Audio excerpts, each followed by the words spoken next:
Either the United States wins, and right now I don't see a path towards victory, and they collapse the Iranian regime and they achieve the outcome they're desiring, or we run out of ammunition and we lose.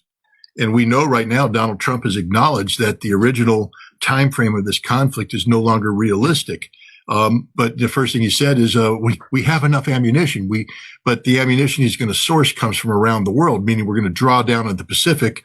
What's that say about our ability to have a military overmatch with China?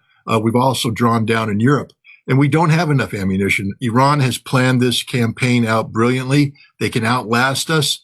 And when we lose, one of the conditions that Iran has already made clear is that for the Gulf Arab nations to have normal relations with Iran, they must cease their cooperation with the United States. If they don't, then they will die. They will be destroyed. And we've already talked about how that can happen, simply blowing up pipelines, blowing up gas terminals, and that's the end of their economies. None of these sheiks want to, they won't survive that. The people will rise up and they'll be dragged through the streets and hacked to death. That's what happens to Middle East kings, who lose faith in the people. And so these, we already hear the United Arab Emirates talking about the United States needs to get out. And you're going to hear other nations say the same thing, especially when it becomes clear that the infrastructure the United States had in those nations had been destroyed.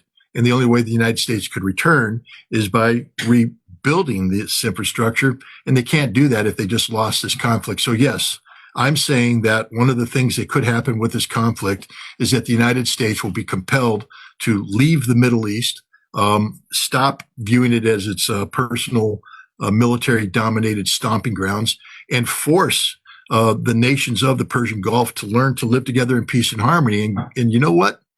It was China that came in and brokered a rapprochement between Saudi Arabia and Iran. So we know it's possible if the United States just gets out of the way.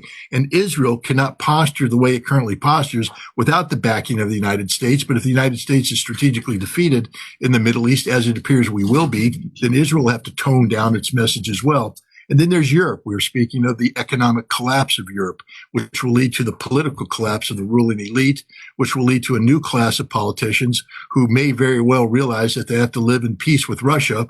And the conflict in Ukraine will end on terms favorable to Russia. And guess what?